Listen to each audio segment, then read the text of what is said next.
Well, good morning, everyone. Welcome to Aspen Grove for November 28th, 2021. I trust that you had a really good Thanksgiving this week and that continues on into this weekend and your time together. So happy Thanksgiving. And with that, I would love to just welcome us into a time of prayer that'll move us into some worship and an encouragement that'll spark some conversation, hopefully. So with that, let's pray. Jesus, we have so much to be grateful for. We thank you for the divine gift of your presence. We thank you for all the ways that you pour your blessings out into our lives. We thank you that even in difficulty, Lord, you are continuing to work and be gracious and generous to us all. And so with that, we lift up grateful hearts. We thank you, Jesus, for this morning. I ask, Lord, that you would minister your love to each person. I ask, Lord, that each home that is, gathered in, that would be a space that is clean and clear and full of your love and your light, and that any foul thing would be displaced now in Jesus' name. And I pray, Lord, for clarity in the conversations and in the teaching, and I also pray that our hearts would be turned to you in worship now. We pray all this in your name, Christ. Amen. Amen. Well, I will see you in a little bit.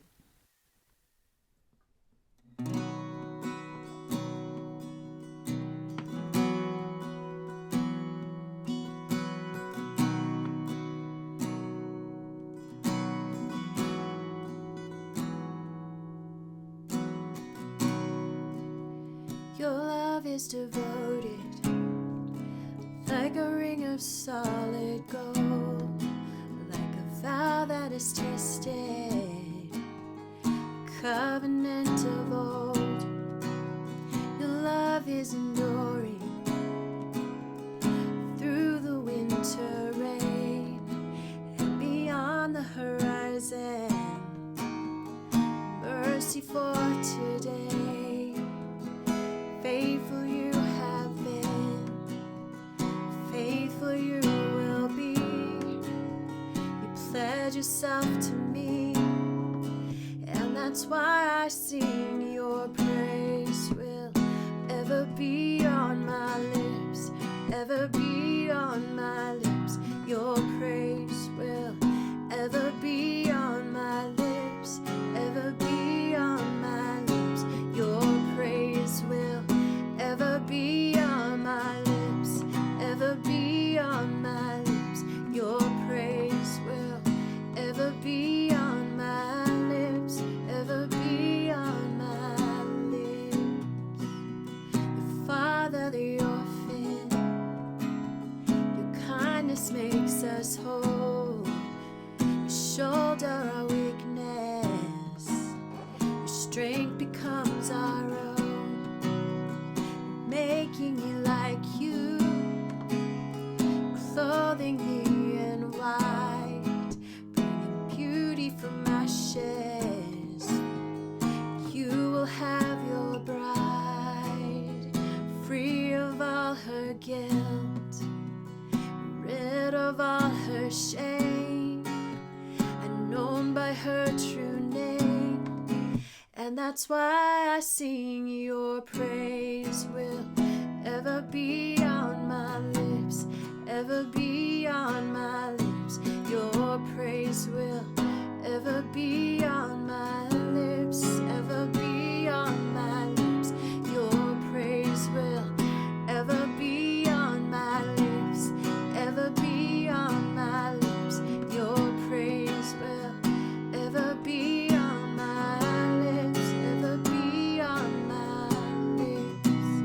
You will be praised, yes, you will be praised.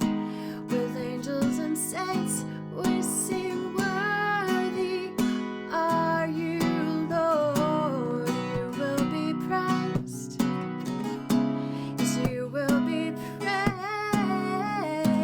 With angels and saints we sing, worthy are you, Lord. And that's why I sing. Your praise will ever be on my lips, ever be on my lips. Your praise will ever ever be on my lips, ever be on my lips. Your praise will ever be on my lips, ever be on my lips. Your praise will ever be on my lips, ever be on my lips.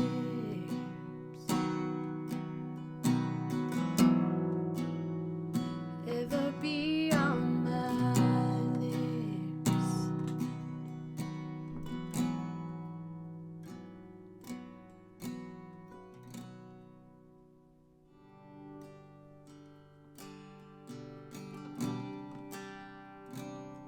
I love you, Lord. Oh, your mercy never fails me. All my days I've been held in your hand.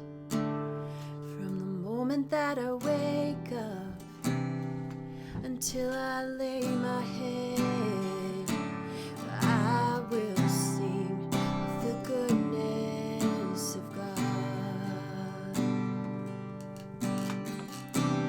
And all my life you have been faithful.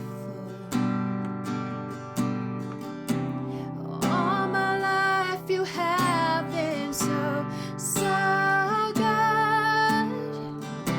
With every breath that I am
I have a scripture reading I'd like to share with you. I'm going to read out of Romans. I'm going to start with the last verse of Romans 4 and move into a few verses of Romans 5. I'm going to read this out of the Message Bible. I would just encourage you to sit back, take a few deep breaths, maybe close your eyes, and let the words of God wash over you. Let them be like seeds that sprinkle onto the soil of your good hearts. So Romans chapter 4, verse 25. The sacrificed Jesus made us fit for God, set us right with God, by entering through faith into what God has always wanted to do for us. Set us right with Him, make us fit for Him. We have it all together with God because of our Master Jesus. And that's not all. We throw open our doors to God and discover at the same moment He has already thrown open His door to us. We find ourselves standing where we always hoped we might stand, out in the wide open spaces of God's grace and glory, standing tall and shouting our praise. There's more to come. We continue to shout our praise even when we're hemmed in with troubles, because we know how troubles can develop passionate patience in us, and how that patience in turn forges a tempered steel of virtue, keeping us alert for whatever God will do next. In alert expectancy, such as this, we're never left feeling shortchanged. Quite the contrary. We can't round up enough containers to hold everything God generously pours into our lives through the Holy Spirit. The word of the Lord.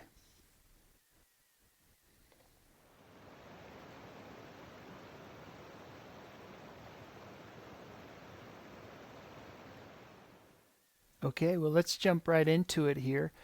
Um, Last week at Emmaus Fellowship, we had such a wonderful time of worship, and I just really appreciated the leadership of Mark and Christy Bovey last week. And one of the things that I really appreciated was how there was a spontaneous time of encouragement that Christy brought to us when we were singing a song called Make Room. I don't know if you remember that song, but there's a line in that song that says, I will make room for you to do whatever you want to. And it's a great song, and I would encourage you to check it out maybe on YouTube this week as you're thinking through some of the thoughts that I'm going to bring to you.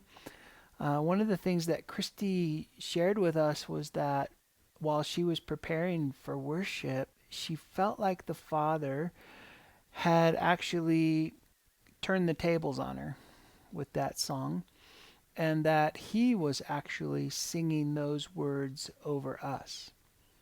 I will make room for you to do whatever you want to. And I want to just kind of explore that a little bit more today at Aspen Grove here in light of what we just read out of Romans chapter 5 and specifically in verse 2. Let me read that again, and then we'll kind of like see how the Lord does that, how He turns the tables on us, as it were.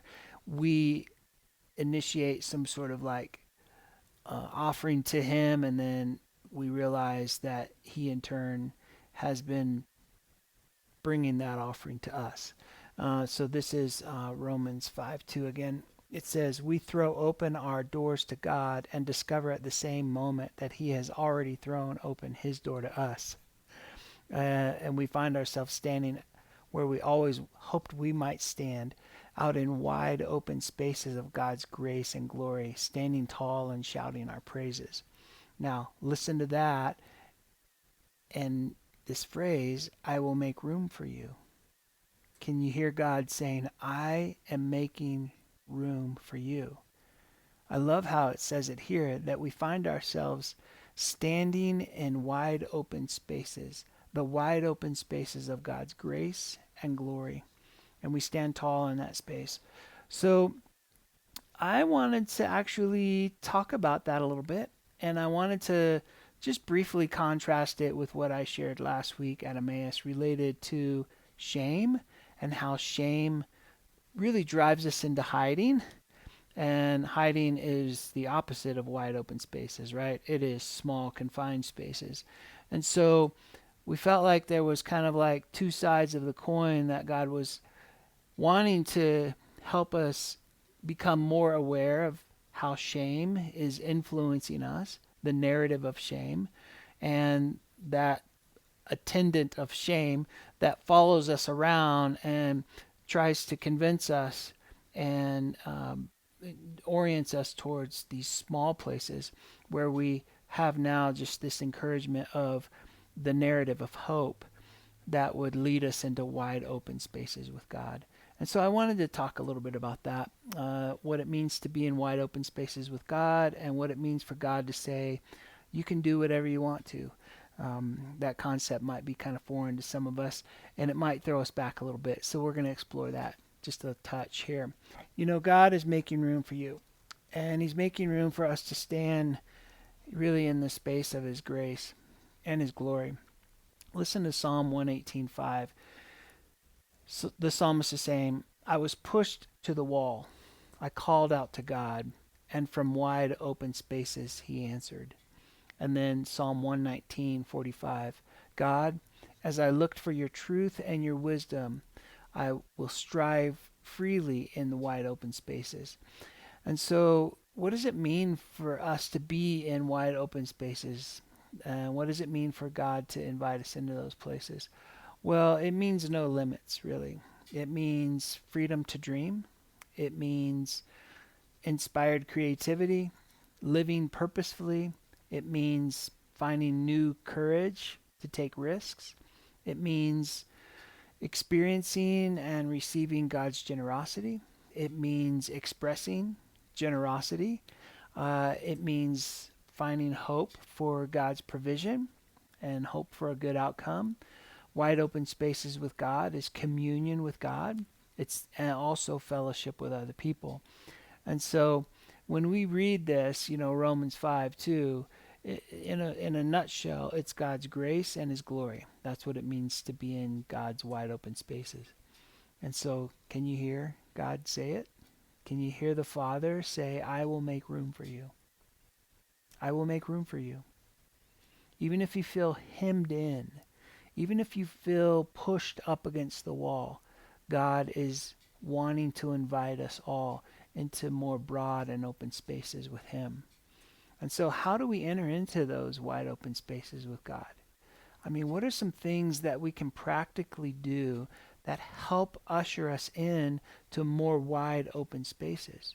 I mean, we talked a little bit about that last week.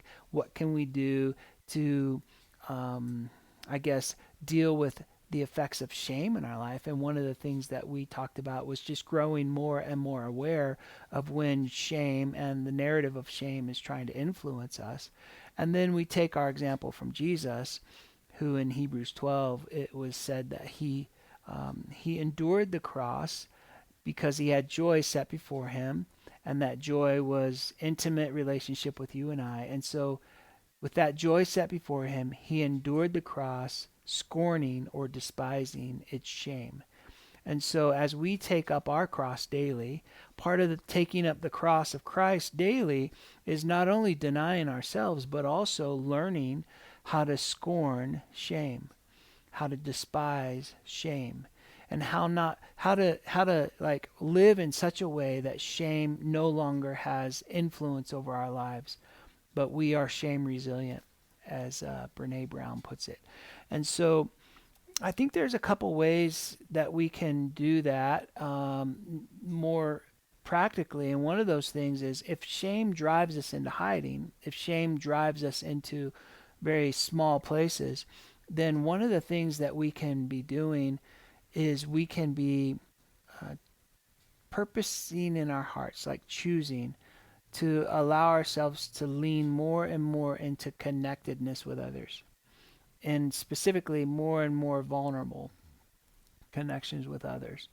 And so over the course of time, and as those relationships are forming and we're maturing in those relationships, we can become more and more shame resilient as we become more and more connected in vulnerable ways with one another. And those are real practical ways that we can be addressing shame and the effects of shame in the small space. But that's not quite answering the question. How can we enter into the wide open spaces? And I think there's two things that we can also be doing in addition to what I've just shared. And they are simply exercising gratitude and blessing. Gratitude. I've heard it said that gratitude is the latch on the gate that leads you into beautiful fields of possibility. I love that. And so gratitude moves our eyes away from limitation and lack, and it moves them up into provision and possibility. So gratitude, just like we have practiced this week with Thanksgiving, is a way for us to really acknowledge the things that God is doing and not focus on what we perceive as lack. And so gratitude is definitely one of the ways that we can start moving our hearts and moving our attitudes and moving our thoughts towards the wide open spaces. So that's one of the things that we can do. Recently, I had a friend tell me of a tradition that he and his wife started years ago. They have this box in their living room, and it's like a little treasure box that has paper in there with a pen and little pieces of paper, and it's called their gratitude box. And throughout the year, they will take one of those pieces of paper whenever something happens and it's still fresh, and they write out what they're grateful for. They write out the event, or they write out, what happened, or, whatever it is that they are grateful for, and they put that in the box. And then on Thanksgiving, maybe around the meal, they take the gratitude box and they bring it, and their kids have written in it through the year, and the husband and the wife have written in it through the year, and they will, one at a time, just take each piece of paper out and read those gratitude notes. And I think that's just a really fantastic family tradition that we might consider for ourselves as we move into this new year after Thanksgiving. So the gratitude dynamic is real, and it moves us into wide open spaces and bigger ideas of possibilities. And that's one of the things. The other was blessing. Now, this is an interesting one for me. I actually really love the concept of blessing, and blessing people and blessing our lives and blessing things that God has given to us in the authority that we have in Jesus Christ. And so the words that we say can be blessings. In fact, Jesus is very clear in all of his teachings that we are to bless and not curse. We're even to bless our enemies. We're even to bless those who persecute us and pray for them. And so there's something dynamic about blessing and speaking blessings out. Father John O'Donohue, in his book, To Bless the Space Between Us, he says something to the effect of, a blessing opens the window and lets the breeze of what can be enter your stale room. Let me say that again. A blessing opens the window and lets the breeze of what can be enter your stale room. So let's contrast that with how contempt shuts down possibilities, right? If we talked about shame and how shame is often paired with contempt, like contempt is the guardian of shame. And so often we can see that in self-contempt. Like if we're feeling shame in our lives, if we have a strong narrative of shame, and if we've made agreements with false beliefs surrounded with shame, then self-contempt is right there. And yeah, so self-contempt, it definitely it turns us into sends us into hiding and very small places, and it turns us kind of against ourselves and against others. And so that's the opposite of the wide open spaces. And so how can blessings be an antidote for that self-contempt? Well, now think about this. I wanted to ask you a question. When was the last time you spoke a blessing over your own life?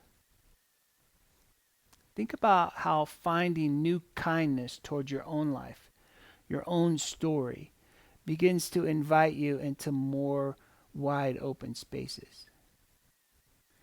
This might be a fresh concept for some of us. Some of you, you've got a long history of being your own worst enemy. You've got a long history of, self contempt that came to you quite honestly through, a culture of shame, whether that was your family of origin or a series of events and relationships that have impacted you in such a way that it's easier for you to kind of turn against yourself than it is to bless yourself. And so I'm speaking out of compassion for you, and I'm speaking out of compassion for just the dynamic that human beings find themselves in, where the enemy of our souls have definitely, is definitely used shame to breed self-contempt, which in fact leads us into hiding in small places, which is the opposite of God's grace and His glory. So you see how the enemy's at work here. And every single one of us have a story connected to that at some level. And so I think the importance of blessing is huge here. And I want to ask you to consider blessing your own heart, blessing your own body, blessing your own mind, blessing your relationships, blessing your sexuality, blessing your work, blessing your possibilities. Let me give you an example here. And I draw from my own story here on this, but I don't want to make it about me. It's just something that I've learned to do in this last year that I think has been helpful for bringing me into more wide open spaces when it comes to my relationships with people. Okay? In the name of Jesus, I bless that place in my heart that has a hard time trusting others, knowing that at one point in time my young heart felt unsafe. I bless my heart to remember that it is safe and secure in the love and care of God, and that it has grown in wisdom and discernment. And I bless it to grow in deeper intimacy and trust with others. I bless my heart in the name of Jesus. You can do that. Any area where you have struggled, you see how the kindness there isn't like, I need to get better at this. The kindness is an acknowledgement and naming that there are reasons why we are the way we are, and that we can bless us, our stories. We can bless and be kind to those places of our hearts that are guarded or that are feeling shame or are feeling, inadequate in some way, shape, or form. And we can just bless those places of our heart that will lead those aspects of who we are into bigger, broader fields of possibility.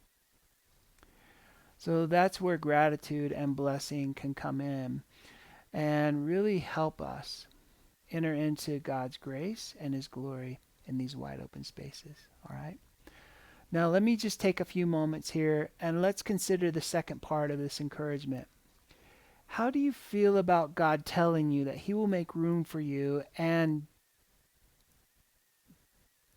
you can do whatever you want to do? I know some of us are like, wait a minute, we can't do whatever we want to do. Like, I'm prone to sin. I'm prone to living from the flesh. I'm prone this, that, or the other thing. Well, let's talk about the living from a place of true desire. Let's talk about living from a place of desire. Okay? I think it's really important for us to consider that living from a place of desire is actually a telltale sign that you've been liberated from shame and self-contempt. Because when you live from a place of desire, then what you're doing is you're honoring the fact that God is at work within you. And that God has placed desires within you. If we kill our desires, if we shut down any longing, then we run the risk of living in very small places. We know Psalm 37:4. Delight yourself in the Lord, and He will give you the desires of your heart. The actual desires, Not just he will give you whatever you ask for, but he will give you the actual desires? I mean, really? Are we sure about that? I think we can be, and I think we can be sure about that because of what we read out of Philippians 2:13. So let me read this out of the New Living Translation, Philippians 2:13, that really helps support this concept that when we delight ourselves in the Lord, he gives us the desires. He gives us the desires of our heart. And that we have permission to live from a place of desire. That we could actually do what we want to do. And this is Philippians 2:13.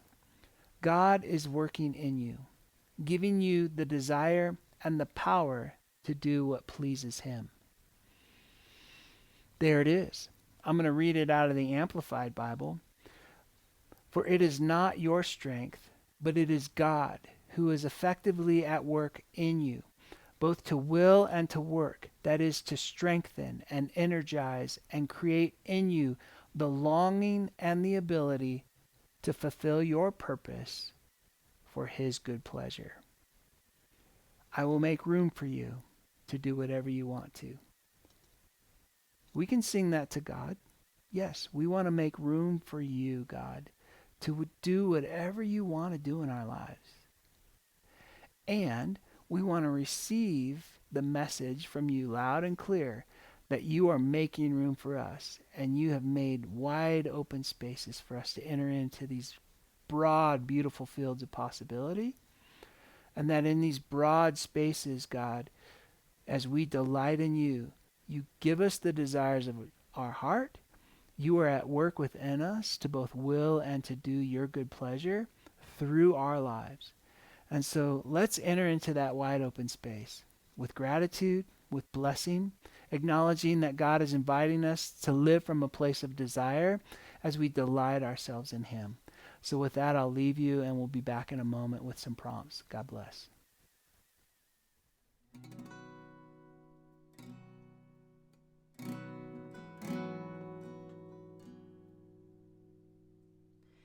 Your praise will ever be on my lips, ever be on my lips.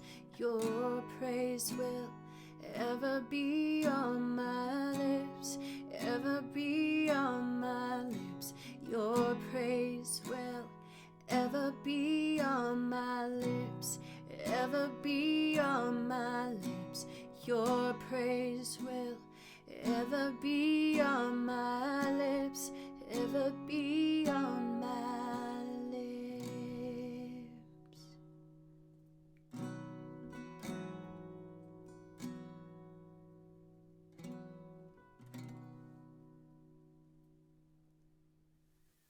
Okay, we're back with some prompts. There's a couple of them here. The first one is a little more broad stroke, and it has to do with the desires of your heart. And I think it's fun to kind of get the ball rolling by just sharing with each other what are some of the desires of your heart. They don't have to be super noble, all right? They don't have to be a big vision for life and ministry on planet Earth. They can be things related to family, relationships. They can be things related to work. They can be things related to your own personal, exploration of life. And, you can call it a bucket list, I suppose. But we're speaking from a place of desire here. So I just want to give you an opportunity to just share what is in your heart. What are you longing for and desire? And that would be a fun way to get the ball rolling. The second part, you might actually reserve for some quiet time this week. You can certainly talk about some of these things as a group if you feel comfortable with it, but I definitely want to kind of give you an assignment that as you spend time journaling this week or in this conversation here today, can you share any area of your life where you feel like you have been living in a small space? What part of your life feels small right now? And what blessing can you offer to yourself in light of that? How is it that you would start to call yourself up and out of that small space and bless the possibilities? that God would have for you. That's some deep water. I want to honor that. I want to honor the fact that we're all finding ourselves taking inventory, asking the Holy Spirit to speak to us and to draw us out of small hiding spaces into the wide open fields of His grace and His glory. God bless you all, and we will see you next week at Emmaus Fellowship.